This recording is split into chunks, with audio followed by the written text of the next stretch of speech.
Ho piantato vino e sigarette, tu sai perché?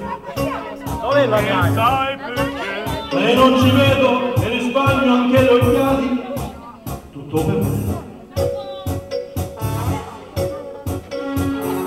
Vivo solo con il benzina, impiegato comunale, spacco lì e spacco e mi spacco pure me.